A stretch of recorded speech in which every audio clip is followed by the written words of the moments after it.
എല്ലാവർക്കും നമസ്കാരം. ഞാൻ അവസാന വീഡിയോയിൽ എല്ലാവരോടും ഒരു കാര്യം പറഞ്ഞിരുന്നു. ഞാൻ എൻ്റെ അടുത്ത വീഡിയോയിൽ നമ്മുടെ കേരളത്തിലുള്ള ഒരു വലിയ സ്ഥാപനത്തിന് വേണ്ടി നമ്മുടെ ഇന്നത്തെ കേരള സർക്കാർ നൽകിയിട്ടുള്ള സംഭാവനകളെ പറ്റി ഞാൻ പുറത്തുവിടും എന്ന്. പലരും ഈ കാര്യം എന്നോട് മെസ്സേജ് ചെയ്ത് ചോദിക്കുകയൊക്കെ ചെയ്തു. ഞാൻ അടുത്ത വീഡിയോയിൽ പറയാമെന്ന് പറഞ്ഞു. പ്രിയമുള്ളവരെ, എനിക്ക് നിങ്ങളോട് ആദ്യം തന്നെ പറയാനുള്ളത്, ഞാൻ ഏകദേശം 1-2 അല്ലെങ്കിൽ 3 വീഡിയോകൾ മാത്രമേ ഞാൻ എൻ്റെ യൂട്യൂബ് വഴി പുറത്തുവിട്ടിട്ടുള്ളൂ. അത് ഈ സമീപകാലത്തായിട്ടാണ്. എനിക്ക് ആരാണ്ട് 100 തികച്ചു വ്യൂവേഴ്സ് ഉണ്ടോ എന്ന് ചോദിച്ചാൽ അതുപോലും ഇല്ലെന്നാണ് തോന്നുന്നത്. പക്ഷേ പലരുടെയും എൻ്റെ വീഡിയോ ഉറക്കം കെടുത്തി എന്നുള്ളതാണ് ഒരു യാഥാർത്ഥ്യം. അപ്പോൾ ആരൊക്കെയോ എൻ്റെ വീഡിയോയെ ഭയപ്പെടുന്നു എന്ന് ഞാൻ അനുമാനിക്കുന്നു. എന്താണെങ്കിലും അത് തുടരട്ടെ. എൻ്റെ ഈ പോരാട്ടം തുടർന്നുകൊണ്ടേയിരിക്കും. അതിനിയും ഇല്ലാതാക്കാൻ ശ്രമിക്കുന്നവർക്കും ഞാൻ പരിപൂർണമായി തല താഴ്ത്തി തരുന്നതായിരിക്കും. ഏവർക്കും സ്വാഗതം ചെയ്തുകൊണ്ട് ഇന്നത്തെ നമ്മളുടെ കാര്യങ്ങൾ അവതരിപ്പിച്ചുകൊള്ളട്ടെ. എൻ്റെ ശ്രോതാക്കളെല്ലാവരും എന്നെ ശ്രവിക്കുന്നവർക്കും എൻ്റെ വീഡിയോ കാണുന്നവർക്കൊക്കെ ഹൃദയം നിറഞ്ഞ നന്ദി അറിയിച്ചുകൊള്ളട്ടെ. ഇന്നത്തെ ഈ ഒരു കാര്യം പറയുവാനുണ്ടായ കാരണം എന്താണെന്ന് ചോദിച്ചാൽ, 2021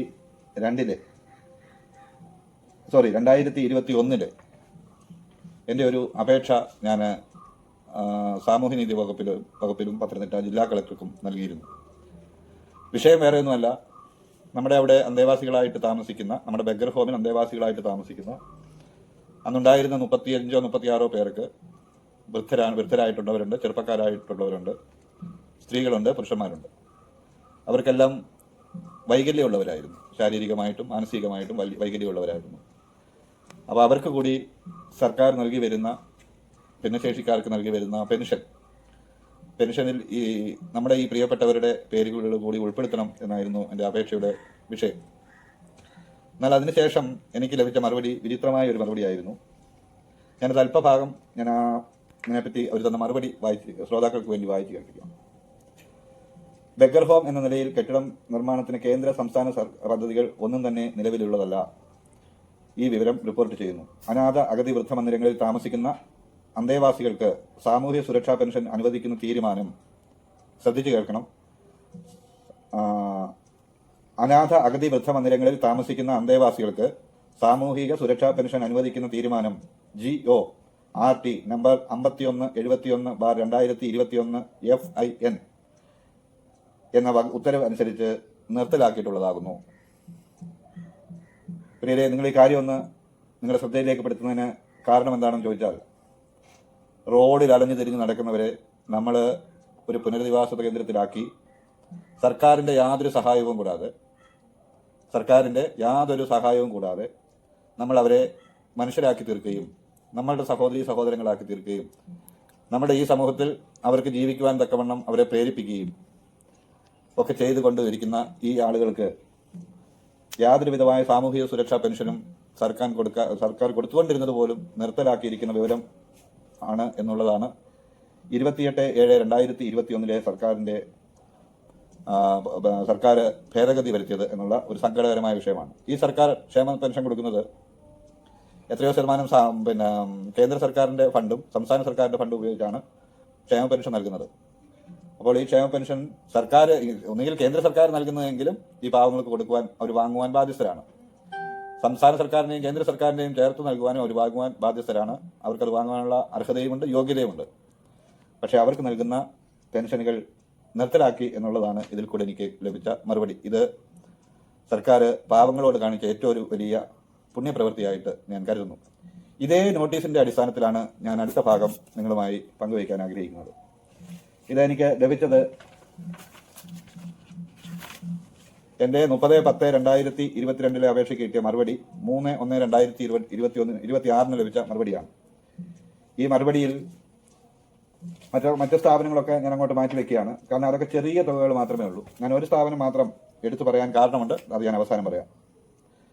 ഗാന്ധിഭവൻ ഇന്റർനാഷണൽ ട്രസ്റ്റ് 2010 മുതൽ 2025 ഒക്ടോബർ മാസം വരെ ലഭിച്ച സർക്കാർ ഗ്രാന്റ് തുക സംബന്ധിച്ച് ആവശ്യപ്പെട്ട വിശദ വിവരങ്ങൾ ചുവടെ ചേർക്കുന്നു. ഇതിൽ 1 ഗവൺമെന്റ് ഗ്രാന്റ്, എമൗണ്ട് എന്നിവ പട്ടികയായിട്ട് കൊടുത്തിട്ടുണ്ട്. നിങ്ങൾ കാണാമെന്ന് വിചാരിക്കുന്നു. ഇതാണ് ഗാന്ധി ഭവന് കഴിഞ്ഞ 10 വർഷക്കാലമായിട്ട് കിട്ടിയ 10 വർഷക്കാലമായിട്ടോ 2014, 15, 16, 17, 17, 18, 18, 19 അങ്ങനെ 2025 വരെ 25 ലഭിച്ചിട്ടില്ല. അവിടെ 0 ആണ് ഇട്ടിരിക്കുന്നത്. അങ്ങനെ ഗ്രാൻഡ് വിവരമാണ് നമുക്ക് തന്നിരിക്കുന്നത്. അവിടെ 2 സെക്ഷൻ ഉണ്ടെന്നാണ് പറയുന്നത്. ഒന്ന് മാനസികമായ വിഷമം അനുഭവിക്കുന്നവരുടെ ഒരു സെക്ഷനും പ്രായം കൂടിയ അന്തേവാസികളെ പാർപ്പിക്കുന്നതുമായ 2 സെക്ഷനിലേക്ക് മാത്രമാണ് വന്നിരിക്കുന്നത്. ഞാൻ കഴിഞ്ഞ വീഡിയോയിൽ ഞാൻ വീണ്ടും വരുന്നതാണ്, ഞാൻ നിങ്ങളുടെ മുമ്പിൽ അവതരിപ്പിക്കാമെന്ന് പറഞ്ഞ് ഇത് ഒരു 2% മാത്രമേ ഉള്ളൂ. ബാക്കി 2% മറുപടി തരാൻ എന്തോ അവർക്ക് ബുദ്ധിമുട്ടുണ്ട്. പേപ്പറിലോട്ട് പ്രിന്റ് ചെയ്യാൻ ബുദ്ധിമുട്ടുണ്ടെന്നാണ് എനിക്ക് തോന്നുന്നത്. ഇതോടൊപ്പം വെച്ചതിന് വീണ്ടും ഞാൻ അന്വേഷിച്ചുകൊണ്ടിരിക്കുകയാണ്. നാളെ ഇതുവരെ കിട്ടിയിട്ടില്ല. അതോടെ കിട്ടിയിട്ട് പൂർണ്ണ വിവരം സർക്കാർ നമുക്ക് കിട്ടിയ വിവരം പൂർണ്ണമായിട്ട് ഞാൻ അറിയിക്കുന്നതായിരിക്കും. 2016 മുതൽ കിട്ടിയ ഗ്രാന്റുകളുടെ കാര്യമാണ് ഞാനിപ്പോൾ നിങ്ങളുടെ മുമ്പിൽ അവതരിപ്പിക്കുന്നത്. മാനസികമായി ബുദ്ധിമുട്ട് അനുഭവിക്കുന്നവർക്ക് വേണ്ടി ഏതാണ്ട് 2,30,35,287 രൂപ ലഭിച്ചിട്ടുണ്ട്. അതോടൊപ്പം തന്നെ ഓൾഡ് ഏജ് ഹോമിനുമായിട്ട് സംബന്ധപ്പെട്ട് ലഭിച്ച തുക 8,91,49,529 രൂപ. ഞാൻ ഇത് രണ്ടും ഓരോ വർഷവും ഓരോ എമൗണ്ടും ഓരോ വർഷം ലഭിച്ച എമൗണ്ടും കൃത്യമായിട്ട് പരിശോധിച്ചപ്പോൾ ഇതിൽ വരുന്നിരിക്കുന്നത് മാനസിക ബുദ്ധിമുട്ടുള്ളവർ 2014 അവിടെ 160 പേരാണ് ഉള്ളത്. അതേപോലെ തന്നെ 2016 ഓൾഡ് ഏജ് ഹോമിൽ എന്ന് വെച്ചാൽ വൃദ്ധരായിട്ടുള്ളവരെ സംരക്ഷിക്കുന്ന സെന്ററിൽ 2016 ഉണ്ടായിരുന്നത് 250 പേരാണ്. അപ്പോൾ 2016 മാനസിക പ്രശ്നമുള്ളവർ 160ഉം 250ഉം ചേർക്കുമ്പോൾ 410 പേര് മാത്രമാണ് ഈ സ്ഥാപനത്തിൽ ഉള്ളത്. എന്നാൽ ഈ 2015-16 കാലഘട്ടത്തിലൊക്കെ ഗാന്ധി ഭവനുമായിട്ട് ഞാൻ ഒരുപാട് നേരിട്ട് ബന്ധപ്പെട്ടിട്ടില്ലെങ്കിലും 15-16-17 അവിടെ പോയി സന്ദർശിച്ചിട്ടുള്ളവരെ ചില ആളുകളെ ഞാൻ കണ്ടെത്തി. അന്ന് നേരിട്ട് കണ്ട് സംസാരിച്ച വിഷയങ്ങൾ തന്നെയാണ്. പക്ഷെ അന്നത്തെ സംസാരത്തിൽ ക്ലാരിറ്റി വേണമെന്ന് വിചാരിച്ച് അവരുമായിട്ട് സംസാരിച്ചപ്പോൾ അവരുടെ അറിയിപ്പ് എന്ന് പറഞ്ഞാൽ 950 പേരാണ് 2016 അവിടെ ഉള്ളതായിട്ട് കണക്കുകൾ. അപ്പോൾ നമ്മൾ സാധാരണ ഒരു മനുഷ്യൻ വിചാരിക്കുന്നത് എന്താ, 900 പേരുണ്ടാകുമായിരിക്കും, പക്ഷെ 400 പേർക്ക് സർക്കാർ ഗ്രാന്റ് നൽകുന്നുള്ളൂ എന്നുള്ളതാണ്. അങ്ങനെയുമല്ല. ഇതിനകത്ത് ഏറ്റവും വലിയ കള്ളത്തരം എന്ന് പറയുന്നത് ഈ 250 വൃദ്ധരുള്ളവരെയാണ് അങ്ങോട്ടും ഇങ്ങോട്ടും മാറ്റി, അപ്പുറത്തുള്ളവരെ ഇപ്പുറത്തോട്ട് മാറ്റി, ഇപ്പുറത്തുള്ളവരെ അപ്പുറത്തോട്ട് മാറ്റി കണക്ക് തെളിയിച്ച് വർഷത്തിൽ 1 കോടി രൂപ വീതം വാങ്ങിക്കുവാൻ വേണ്ടി നടന്ന ഒരു വലിയ തട്ടിപ്പ് ഇതിൽ നടന്നിട്ടുണ്ട് എന്നുള്ളതാണ് യാഥാർത്ഥ്യം. നമ്മൾ സാധാരണ പണ്ടത്തെ ആളുകളൊന്നും അല്ലല്ലോ. ഇന്നത്തെ കാലത്ത് നമ്മൾക്ക് ചോദിക്കേണ്ട ആളുകളോട് ചോദിക്കാനും വിവരാവകാശവും ഒക്കെ ഉണ്ട്.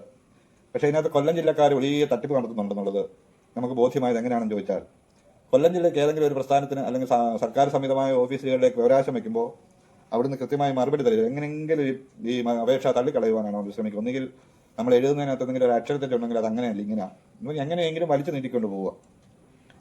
അപ്പോൾ ഇവിടെ താമസിക്കുന്ന താമസക്കാരുടെ എണ്ണം കൃത്യമായിട്ട് ഒന്ന് അറിയുവാൻ ബാധ്യസ്ഥരാണ് ജില്ലാ സാമൂഹിക നീതി വകുപ്പ് ഓഫീസ്, ജില്ലാ ഓഫീസ് കൊല്ലം ജില്ലയിലെ ജില്ലാ സാമൂഹിക ഓഫീസർക്ക് അല്ലെങ്കിൽ ആ ഓഫീസുമായി ബന്ധപ്പെട്ടാൽ കൊല്ലം ജില്ലയിൽ എത്ര സ്ഥാപനങ്ങളുണ്ടോ അത്രയും സ്ഥാപനങ്ങൾ അവിടെ എത്ര അന്തേവാസി ഉണ്ട് എന്ന് കൃത്യമായി കണക്ക് തരേണ്ടവർ അവരാണ്. പക്ഷെ അവരുടെ കൈവശം ഒരു കണക്കോ രേഖയോ അവരുടെ കൈവശമില്ല. അപ്പോൾ ഞാൻ ഏകദേശം ഇത് 2 സംഖ്യയും തമ്മിലൊന്ന് കണക്ക് കൂട്ടി. 2016 മുതൽ 2025 കണക്ക് അവർ തന്നിട്ടില്ല. അതിനകത്ത് 25 ഫണ്ട് വന്നിട്ടില്ലെന്ന് തോന്നുന്നു. അതുകൊണ്ട് 2024 വരെ ഫണ്ട് വാങ്ങിച്ചിരിക്കുന്നത് 11,84,816 രൂപയാണ്. എന്ന് വെച്ചാൽ 10 വർഷത്തിൽ ഇവര് 11 കോടി രൂപ സർക്കാരിൽ നിന്നും വാങ്ങിയിരിക്കുകയാണ്. നിങ്ങൾ ഓരോരുത്തരും ഇത് കേൾക്കുന്നവർ സ്വന്തം മനസാക്ഷിയോടൊന്ന് ചോദിക്കുക. ഒരു ജീവകാരുണ്യ പ്രവർത്തനമാണ്, ഒരു സേവന പ്രവർത്തനമാണ്, നമുക്ക് ഒരുപാട് പുണ്യം കിട്ടുന്ന പ്രവൃത്തിയാണ്, ശരിയാണ്. പക്ഷെങ്കിൽ ഇൻകം ടാക്സിൽ നിന്ന് ഇളവ് നൽകിക്കൊണ്ടാണ് ഓരോ ചാരിറ്റബിൾ ട്രസ്റ്റുകളും കേരളത്തിൽ ഇന്ത്യയിൽ ഒട്ടാകെ പ്രവർത്തിക്കുന്നത്. ഇവർക്ക് ഗ്രാന്റ് തലത്തിൽ തന്നെ സർക്കാർ പണം ഒരു വർഷത്തിൽ 1 കോടി രൂപ വീതം അവിടെ എത്ര പേരുണ്ടോ അത്രയും പേർക്ക് നൽകുന്ന ഒരു പണിയാണ് ഈ സ്ഥാപനത്തിന് വേണ്ടി സർക്കാർ ചെലവഴിച്ചിരിക്കുന്നത്. അത് തന്നെയുമല്ല, ഇപ്പോൾ നമ്മൾ പറയും അവിടെ ഒരാൾ സംഭാവന നൽകുമ്പോൾ അതിന് നമുക്ക് തന്നെ അവരല്ലേ കൊടുത്തത്, ഇവരല്ലേ കൊടുത്തത്. ലുലു മാളിന്റെ ഓണർ ബഹുമാനപ്പെട്ട യൂസഫ് അലി സാറല്ലേ കൊടുത്തത്, അത് നമുക്ക് തന്നെ എന്നൊക്കെ പറയും. നമ്മളൊരു കാര്യം വിചാരിക്കേണ്ടത് 1800ഓളം സ്ഥാപനങ്ങൾ നമ്മുടെ കേരളത്തിലുള്ളതിൽ വർഷത്തിൽ 1 കോടി രൂപ സർക്കാർ ഗ്രാന്റ് വാങ്ങുന്ന ഒരു സ്ഥാപനത്തിന് വേണ്ടി മാത്രം യൂസഫ് അലി സാറ് 20 കോടിയോ 36 കോടി രൂപയോ കൊടുക്കണമെങ്കിൽ നമ്മുടെ കേരളം ഭരിക്കുന്നവരുടെ സപ്പോർട്ടില്ലാതെ കൊടുക്കാൻ പാടുള്ളതല്ല. കൊടുക്കുകയുമില്ല. അത് സാധാരണ ബുദ്ധിയുള്ളവർക്ക് മനസ്സിലാകും. ഈ 1800 സ്ഥാപനങ്ങൾക്ക് എത്ര സ്ഥാപനങ്ങൾക്ക് ഗ്രാന്റ് നൽകുന്നുണ്ട് എന്ന് ചോദിച്ചാൽ, ഈ ഓർഫനേജ് കൺട്രോൾ ബോർഡിലെ മെമ്പർമാർ, ഇതിപ്പോൾ ശബരിമല ബോർഡ് മാതിരി ആകുന്ന ഒരു പശ്ചാത്തലത്തിലാണ് സാമൂഹ്യനീതി വകുപ്പിലെ ഓർഫനേജ് കൺട്രോൾ ബോർഡ് പ്രവർത്തിക്കുന്നതെന്നാണ് എനിക്ക് നാളിതുവരെ മനസ്സിലാക്കാൻ പറ്റിയത്. 2014 ഞങ്ങളൊരു സ്ഥാപനം തുടങ്ങാൻ പോകുമ്പോൾ ബഹുമാനപ്പെട്ട എന്ന് വേണം ഞാൻ പറയേണ്ടത്, ബഹുമാനപ്പെട്ട എന്ന് പറയണം. എന്താണെന്ന് ചോദിച്ചാൽ, ഈ ശരീരത്ത് കുപ്പായവും തലയിൽ തൊപ്പിയും ഇടയ്ക്കൊരു ബെൽറ്റും അതിലൊരു കയറൊക്കെ കെട്ടുമ്പോൾ ഇവരെ നമ്മൾ ബഹുമാനത്തോടെയാണ് വിളിക്കുന്നത്. അപ്പോൾ ഈ ബഹുമാനം കൊടുക്കുന്ന പള്ളിയിലച്ചന്മാരും ഇങ്ങനെ ഓർഫനേജ് കൺട്രോൾ ബോർഡിലെ ബോർഡ് മെമ്പർമാരായിട്ടിരിക്കുന്നവരും അവർക്കുള്ളിലൊരു ഭയം തട്ടിയതാണ് 2014. പക്ഷേ അത് 2024 ഇപ്പോൾ പുറത്തു വന്നത്. 10 വർഷം നമ്മൾ കാത്തിരിക്കേണ്ടി വന്നു. കാരണം ഇവരുടെ ഈ കള്ളത്തരങ്ങൾ പൊളിക്കുവാൻ കേരളത്തിൽ ആളില്ല എന്നാണ് ഇവർ വിചാരിച്ചിരുന്നത്. പക്ഷെ നമ്മളിതിനെ മുന്നിട്ടിറങ്ങി 2.5 വർഷക്കാലമായിട്ട് കിട്ടേണ്ട കാര്യങ്ങളൊക്കെ ലഭിച്ച് തെളിവ് സഹിതം മുന്നോട്ട് കൊണ്ടുവരുമെന്ന് ഇവർ വിചാരിച്ചതല്ല. എങ്കിൽ തന്നെയും പൊതുജനങ്ങൾ, എൻ്റെ അടുത്തുള്ള ദേശക്കാരൊക്കെ പാവപ്പെട്ടവരെന്ന് പറഞ്ഞാൽ വളരെ സാമ്പത്തികമായിട്ട് പിന്നോക്കം നിൽക്കുന്നവരൊക്കെ, യഥാർത്ഥ സാമൂഹ്യ സേവനം ചെയ്യണം, യഥാർത്ഥമായിട്ട് ചെയ്യുന്നവരൊക്കെ വളരെ കഷ്ടപ്പെട്ട് രാത്രിയിൽ ഉറങ്ങാതെ നല്ലവണ്ണം ജീവിക്കാതെയൊക്കെ സ്ഥാപനം നടത്തിപ്പുകാരെയൊക്കെ നമുക്കറിയാം. അവർക്കൊക്കെ സർക്കാർ ഗ്രാന്റ് നൽകത്തില്ല. അവർക്കല്ലെങ്കിൽ അവിടെ താമസിക്കുന്നവർക്ക് സാധാരണ ഗവൺമെന്റ് ഓരോ പൗരനും കൊടുക്കേണ്ട അവകാശങ്ങൾ കൊടുക്കാതെ ലംഘിച്ചുകൊണ്ട് ഒരു സ്ഥാപനങ്ങൾക്കോ അല്ലെങ്കിൽ 10 സ്ഥാപനങ്ങൾക്കോ സർക്കാരിന് താല്പര്യമുള്ളവർക്ക് മാത്രം കൊടുക്കുക എന്ന് പറയുന്നത് അതൊരു വലിയ വീഴ്ചയാണ്.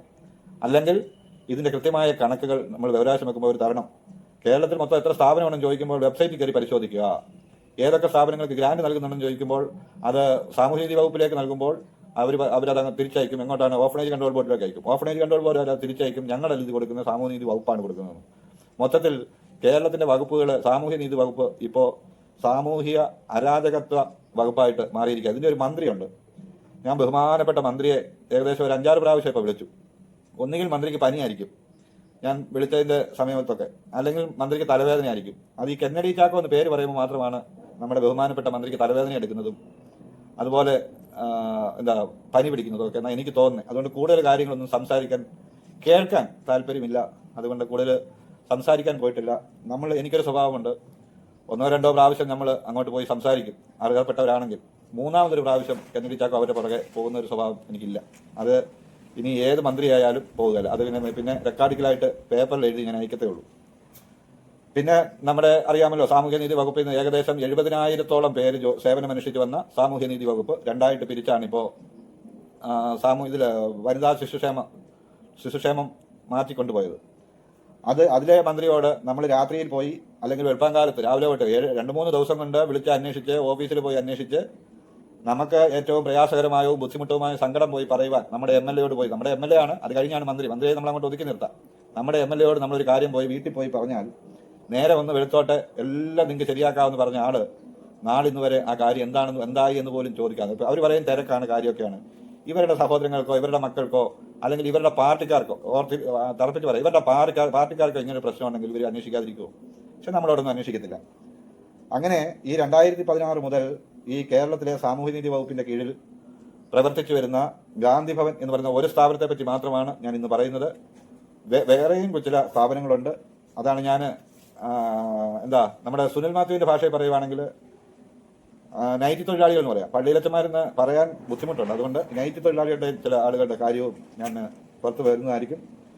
ഇനി ഇവർ കൂടിപ്പോയാൽ ചെയ്യുന്നത് വിവരാവകാശത്തിന് മറുപടി തരാതിരിക്കുകയായിരിക്കും. വിവരാവകാശത്തിന് മറുപടി തന്നിട്ടില്ല എങ്കിൽ അത് വാങ്ങിക്കുവാനും നമുക്ക് അറിയാം എന്നുള്ള കാര്യവും ഞാനിതിൽ സൂചിപ്പിക്കുകയാണ്. എന്താണെങ്കിലും 3 കേസുകൾ, ഒന്ന് ശവങ്ങൾ വിറ്റ് തിന്ന് ജീവിക്കുന്ന നമ്മുടെ കേരളത്തിലെ വലിയ ഉന്നതന്മാരുടെ പേരിലും, അതുപോലെ പഞ്ചായത്തുകളിൽ എന്നുവെച്ചാൽ തദ്ദേശ സ്വയംഭരണ സ്ഥാപനങ്ങളിൽ കെട്ടിടങ്ങളുടെ യാതൊരു വ്യവസ്ഥകളും പാലിച്ച് നിയമപരമായിട്ടുള്ള കാര്യങ്ങളൊന്നും ചെയ്യുന്നില്ല. പിന്നെ നമ്മുടെ 3ാമത്തെ പരാതി എന്ന് പറഞ്ഞാൽ കോടതിയിൽ പോയിരിക്കുന്ന ഓർഫനേജ് കൺട്രോൾ ബോർഡിൻ്റെയാണ്. കേരളത്തിലുള്ള ഓർഫനേജ് കൺട്രോൾ ബോർഡ് ശബരിമല അല്ലെങ്കിൽ ദേവസ്വം ബോർഡ് പോയതിനേക്കാൾ കഷ്ടമായിട്ടാണ് പ്രവർത്തിക്കുന്നത്. ഏതായാലും കോടതി ഇവ കാര്യങ്ങൾ തീരുമാനിക്കട്ടെ. എൻ്റെ പ്രിയപ്പെട്ടവരെ, ഇതിനുവേണ്ടി നമ്മൾ ഈ സമൂഹത്തിന് വേണ്ടി നന്മ ചെയ്യുവാൻ മുന്നോട്ടിറങ്ങിയാൽ സാമ്പത്തികമായ ബുദ്ധിമുട്ടുകളൊക്കെ ഒരുപാട് തരണം ചെയ്യേണ്ടതായിട്ട് വരും. എനിക്കൊന്ന് ആണ് മനസ്സിലായത്, കേരളത്തിൻ്റെ മണ്ണിൽ യഥാർത്ഥ സേവകർക്കൊന്നും ഒരു വിലയുമില്ല. നമ്മൾ തെരുവിലുള്ളവരെ കഷ്ടപ്പെട്ട് സംരക്ഷിച്ചു വന്നാലും അവസാനം നമ്മൾ തെരുവിൽ തന്നെ മരിക്കേണ്ടി വരുമെന്നാണ് എനിക്ക് പറയുവാനുള്ളത്. ഏകദേശം 10-25 വർഷം നമ്മൾ സാമൂഹ്യ സേവനം നമ്മളൊക്കെ ചെയ്യണം, നമ്മൾ ചെയ്യേണ്ട നമ്മുടെ അർഹതയാണ് മറ്റുള്ളവരെ സഹായിക്കുക എന്നൊക്കെ പറയുന്നത് എന്ന ഒരു തത്വത്തിൽ കൂടെ ജീവിച്ചാൽ നമ്മൾ മറ്റുള്ളവരുടെ സഹായം തേടി ജീവിക്കേണ്ടതായിട്ട് അവസ്ഥ വരും. അതുകൊണ്ട് ഈ വക കാര്യങ്ങൾ പൊതുജനങ്ങൾക്ക് മുമ്പാകെ ഞാൻ രേഖമൂലം സമർപ്പിച്ചതാണ്. ഇതിന് നിങ്ങളുടെ ഓരോരുത്തരുടെയും സഹായം വേണം. പൊതുസമൂഹം ഈ വക കള്ളത്തരത്തിന് കൂട്ടുനിൽക്കുന്നവരെ നമുക്ക് തറപറ്റിക്കണം, അല്ലെങ്കിൽ ഈ കള്ളത്തരം അവസാനിപ്പിക്കണമെങ്കിൽ കോടതി മുഖേന മാത്രമേ നടക്കുകയുള്ളൂ. നമുക്ക് നമ്മുടെ സർക്കാരിൽ നിന്ന് യാതൊരു വിധമായ സഹായവും ഈ വക കാര്യങ്ങൾക്ക് ലഭിക്കുകയില്ല. ആ സഹായം നമുക്ക് സഹായം നമ്മൾ ആരിൽ നിന്ന് പ്രതീക്ഷിക്കുന്നുവോ ആ പ്രതീക്ഷിക്കുന്നവർ തന്നെയാണ് ഈ കള്ളത്തരങ്ങൾക്ക് കൂട്ടുനിൽക്കുന്നത് എന്നുള്ളതാണ് ഏറ്റവും വലിയ കാര്യം. ഏതായാലും ഇന്ന് ഈ വീഡിയോ ഇവിടെ അവസാനിപ്പിക്കുന്നു. വീണ്ടും അടുത്തൊരു വിഷയമായി വരുന്നവരെ നിങ്ങൾക്ക് എല്ലാവർക്കും നന്ദി, നമസ്കാരം.